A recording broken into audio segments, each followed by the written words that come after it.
Mesdames et messieurs qui nous regardez en ce moment, un grand bonjour. C'est une grande joie de partager avec vous le spectacle de la foi. Le spectacle de la foi, c'est une émission, comme nous l'avons déjà répété tous les jours, c'est une émission qui a pour intention de parler des principes par lesquels Dieu opère. Et Dieu opère avec des paroles, des expressions, avec ce qu'il a laissé pour nous par son testament. Et quel est le testament de Dieu? Que nous venions détruire l'œuvre du mal. Tout ce qui vole, tue et détruit ne provient pas de Dieu. Si quelqu'un vous a apporté une chose du genre « Dieu va porter la destruction pour enseigner une leçon », ce n'est pas vrai. La vérité, c'est que Dieu est amour, et là où il y a amour, il y a la paix.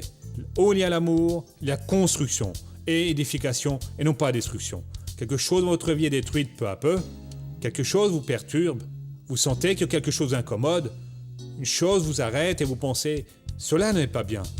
Ce qui n'est pas bien, là où il existe une anormalité, c'est le signal qu'il n'y a pas la présence de Dieu là. Et peut-être que vous traversez un moment comme ça dans votre vie, et comment on sort de cela? Comment on se libère de cette situation?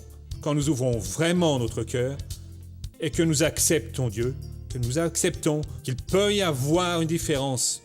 Dieu peut vous sortir de cette sale situation et vous remettre sur pied, même si vous traversez une situation qui vous incommode. Dieu peut vous relever en ce moment même quand il y aura quoi?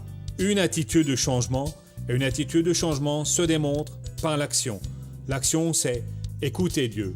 Ensuite, pratiquer la voix de Dieu, ce qu'il vous révèle. Elle vous parlera dans quelques minutes par le biais de son représentant, le Dr R.R. Soares, qui vous apportera une parole toute spéciale. Et quand vous pratiquez, ne désistez pas. Dieu honore la parole du persévérant, la parole de celui qui persiste à croire en lui. D'accord? Eh bien, nous commençons maintenant le spectacle de la foi avec le Dr R.R. Soares. Et juste après, je reviens. À tout de suite. Voyez mes amis, qui êtes ici dans l'église, qui êtes en un lieu quelconque du pays ou du monde, il y a eu un cas qui n'est pas ce dont je vais parler, c'est juste pour pouvoir servir de base, très triste du temps des juges, parce qu'un lévite est sorti avec sa concubine, il n'a pas trouvé de logement, et les hommes de Benjamin, du peuple de Dieu, de Gibéa, ont attrapé la concubine la nuit, ont abusé de la fille, ils l'ont violée, et elle est morte. Le Lévite l'a coupée en 12 morceaux et a envoyé un morceau pour chaque tribu d'Israël. Et les enfants d'Israël ont été très en colère contre ceux de Benjamin, qui était une des tribus, et ils voulaient justice. Mais cet homme ne l'ont pas fait. Mais je ne vais pas parler de ce cas. Eh bien, nous allons juger au chapitre 20, juste pour vous, pour montrer ce qu'est péché, ce qu'est rater la cible dans la Sainte Bible. Et j'espère que Dieu me donnera une série sur les personnes qui ont raté la cible, pour que vous ne veniez pas à rater. Parce que si dans le passé ils ont payé un prix très lourd quand ils ont raté la cible, un jour nous aussi paierons si nous avons manqué. Ici dans le verset, le chapitre 20 des Juges commence. Je ne vais pas lire tout, plus tard vous lirez ça chez vous. Il commence au chapitre au 19. Les hommes de Gibéa ont violé la femme d'un lévite. Plus tard, vous lirez cette histoire triste. Et ici, au chapitre 20, les enfants d'Israël voulant déjà se venger, demandèrent aux fils de Benjamin, mais ils disent ainsi, avant le verset 14, avant. Les fils de Benjamin sortirent de leur ville et se rassemblèrent à Gibéa pour faire la guerre aux Israélites, c'est-à-dire appuyant l'erreur. On recensa ce jour-là les fils de Benjamin, venus des villes, 26 000 hommes tirant l'épée, sans compter les habitants de Gibéa, qui furent recensés 700 hommes d'élite. Voyez quel genre d'homme d'élite c'était. Parmi tout ce peuple, il y avait 700 hommes d'élite, des gauchers, et tout cela pouvait lancer une pierre avec la fronde. Viser un cheveu sans le louper. Cela ne ratez pas et ne péchez pas. C'est la même chose. C'est donc de cela que je veux parler avec vous. À présent, faites attention. Comment est-ce qu'ils ont réussi à préparer un groupe de 700 hommes gauchers qui avaient une fronde? Bon, celui qui est gaucher, c'est pareil que celui qui est droitier. Bon, moi, avec la main droite, je ne fais rien. Je vais tout rater. Je ne veux même pas écrire mon nom. Mais ces gauchers-là tiraient avec une fronde et ils arrivaient à toucher un cheveu. C'était des hommes terrible, ils ne loupaient rien. Et nous devons avoir cet état d'esprit, c'est ainsi que nous devons être. Toujours atteindre la cible, même si c'est juste un cheveu, et ne jamais louper. Mais beaucoup de gens se trompent. Un qui a raté la cible, c'est Judas Iscariote. Il a bien raté la cible. Quand est-ce qu'il s'est trompé de cible? Il s'est trompé de cible quand il a accepté la proposition des leaders judaïques pour trahir Jésus.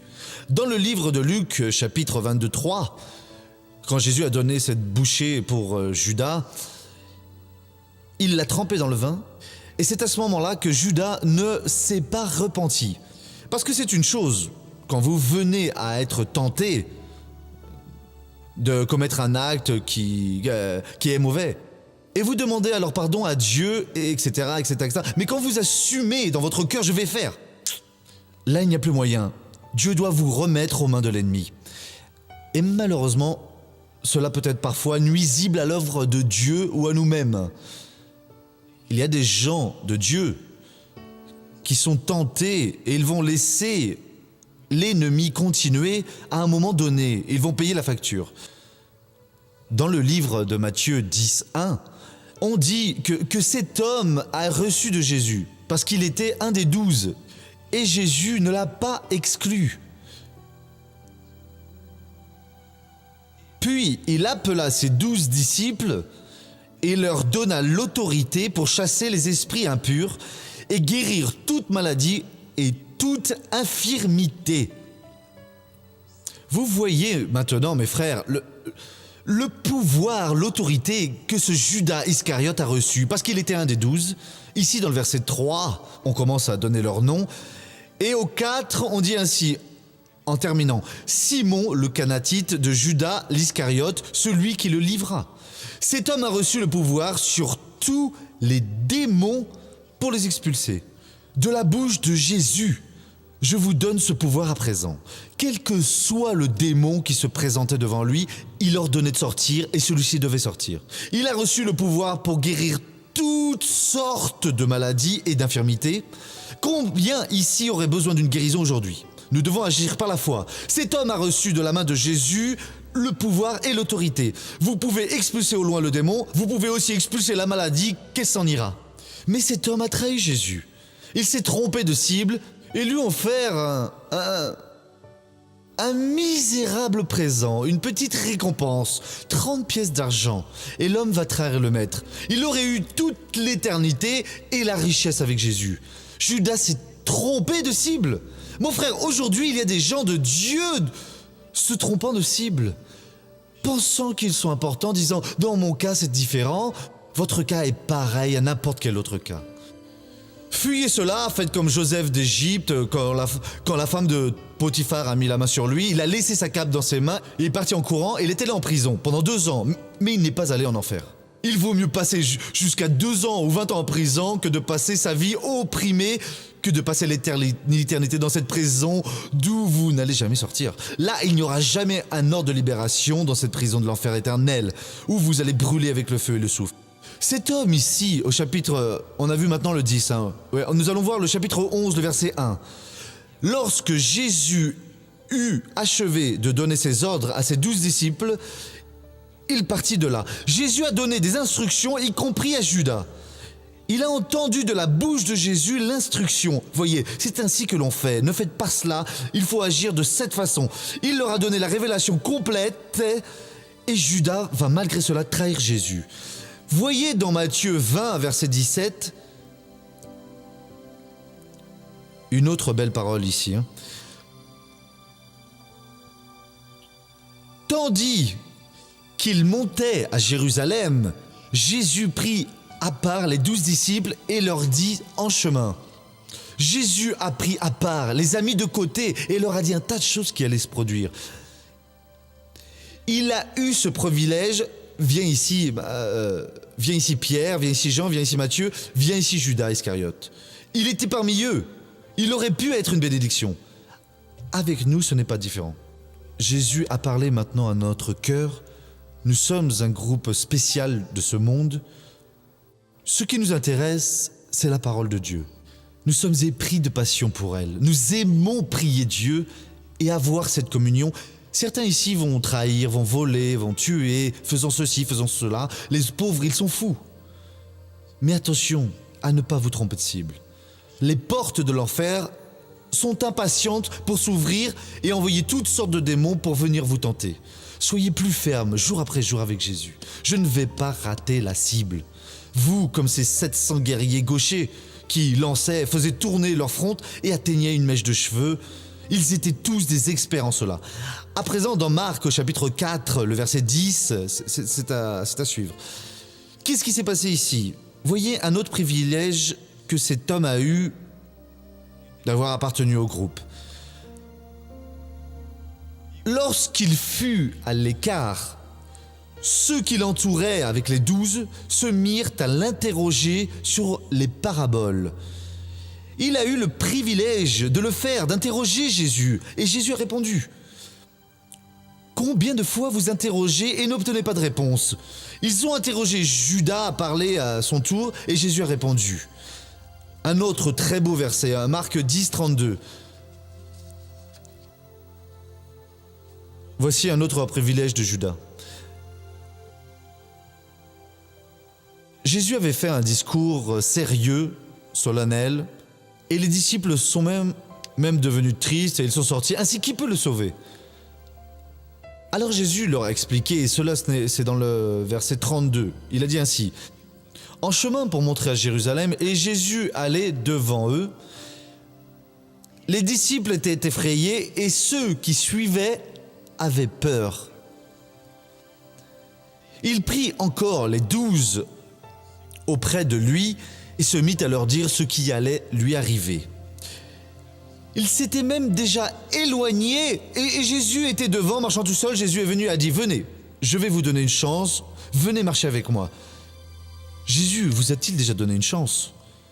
Mince missionnaire, juste quelques fois, je sentais ma foi m'abandonner, il vous a utilisé, missionnaire a utilisé un autre prêcheur, il a utilisé la parole, et tout ça l'a ravivé. Alors ne ratez plus la cible. Luttez pour l'atteindre. Jésus, je veux être comme ces 700 hommes qui, avec la main gauche, lançaient une pierre avec une fronde et atteignaient à bonne distance une mèche de cheveux. Ce n'était pas prénom, ce n'était pas à côté et couper la mèche de cheveux. De loin, ils avaient une telle précision que quand ils lançaient la pierre et celle-ci volait et atteignait une simple mèche de cheveux. Mon frère, c'est ainsi que nous devons être. Judas n'a pas voulu être comme cela. Voyez ce qui est arrivé dans Matthieu 27, verset 4. Quand il s'est réveillé, et parfois vous vous réveillez et c'est trop tard. Il y a des gens, mes frères, qui écoutent le message et au lieu de boire ce que Dieu vient donner, ils comprennent tout le travers. Ils pensent que Dieu vient de leur dire cela pour qu'ils puissent condamner une personne. Ne faites pas cela. Buvez ce que Dieu vous donne, ce que Dieu vient vous révéler. Dieu ne révèle pas pour condamner. Judas a trahi. Matthieu chapitre 27, le verset 3.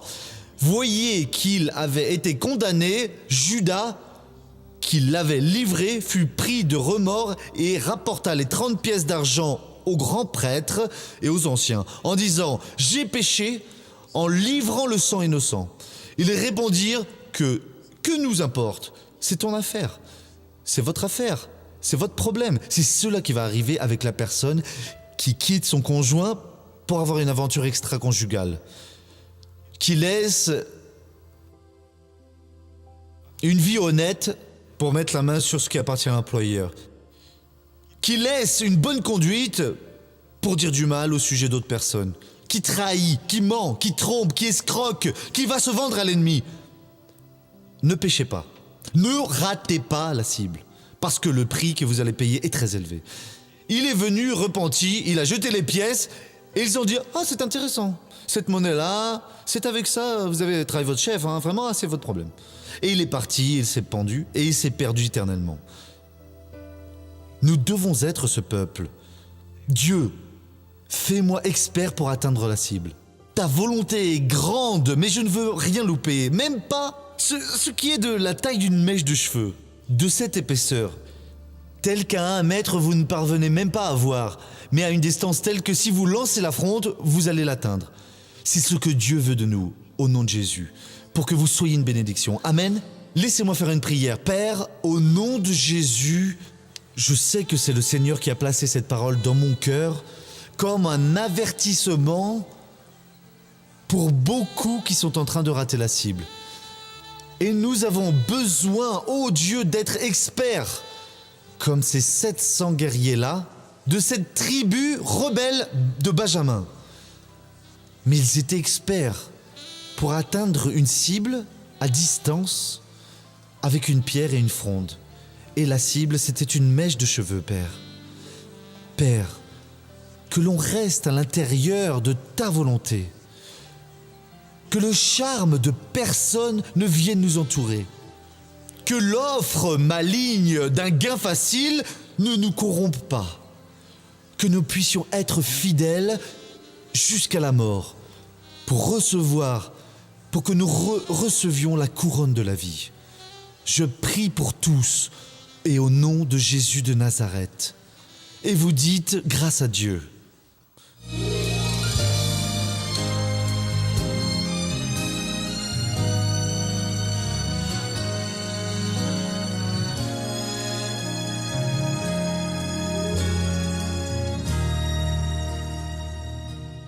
La ville de Natal, capitale du Rio Grande du Nord, est connue comme la ville du soleil, car c'est la ville brésilienne ayant le plus grand nombre de jours ensoleillés.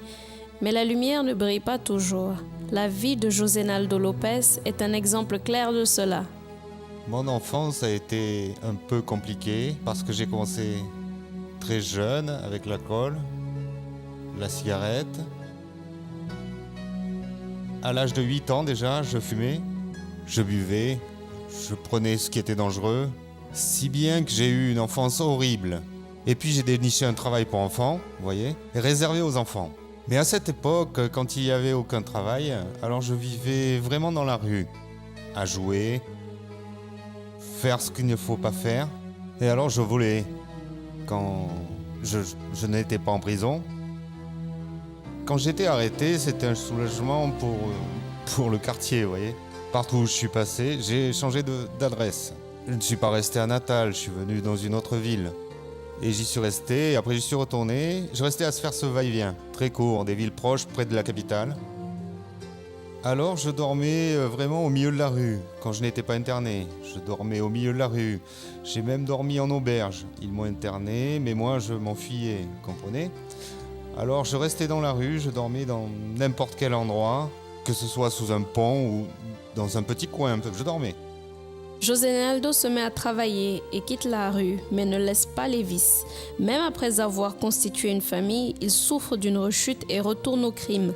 Je fumais beaucoup de cigarettes, c'est vrai. Et puis je buvais de la cachaça. J'ai commencé à voler à nouveau, sauf que j'ai jamais été pris ici. Ici, j'ai jamais été attrapé, je faisais toujours attention. Et alors, je volais des voitures avec mon beau-frère. Quand ils ont tué mon beau-frère, alors je suis parti, j'ai arrêté. Et puis je suis vraiment resté dans la rue. C'est là que je suis vraiment devenu mendiant. J'ai passé 6 ans à vivre sous ce viaduc là-bas. J'étais vraiment devenu un clochard. Je suis devenu un mendiant que plus personne ne connaissait. À cette époque-là, il vivait dans la rue, il travaillait, il vendait des biscuits, il n'avait pas où dormir et vivre parce qu'il buvait beaucoup. Il dormait dans la rue, il buvait beaucoup. Les gens lui tapaient dessus. Il y a eu une fois où il a presque été brûlé vif, tellement il était saoul. C'est ça, c'est le portrait de ma situation. C'était vraiment comme ça. Le commerçant Edson Pinheiro da Silva rencontre Josénaldo et décide de l'aider. Ma sœur, il était déjà en train de devenir un mendiant. Il passait tout son temps à boire. Il avait déjà perdu le contrôle sur sa vie totalement, vous voyez. Après avoir passé beaucoup de temps à l'évangéliser, il a adopté une attitude de foi et il m'a demandé « À quelle heure vous allez à l'église ?» J'ai dit « À 2h l'après-midi. » Il est pas rendez-vous avec moi devant mon kiosque. Et j'y suis allé direct, je suis resté dans l'église. Je suis allé à l'église, le lundi j'y suis allé, et le mardi, le mercredi, et puis le jeudi, et j'ai continué. Et les choses se sont multipliées, tout est devenu différent.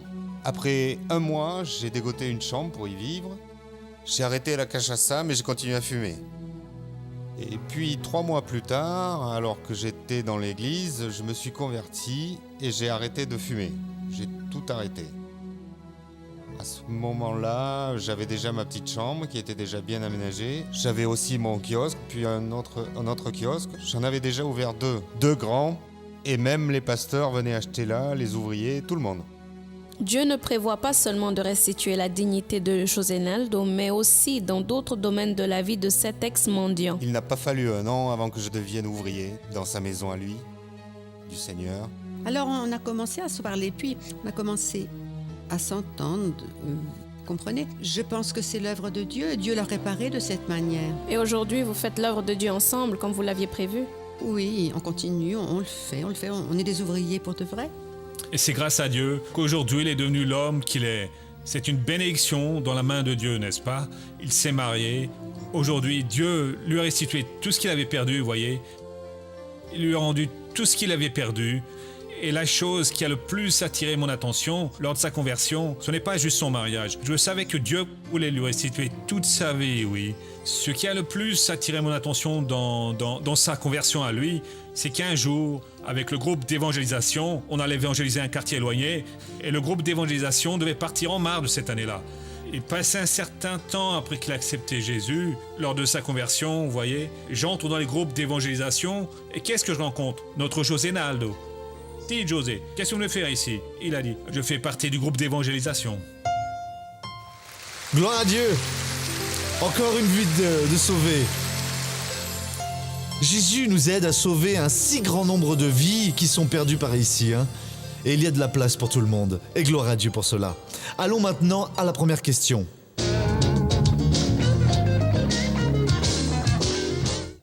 Missionnaire, puisque Dieu a du pouvoir, pourquoi est-ce qu'il ne détruit pas Satan?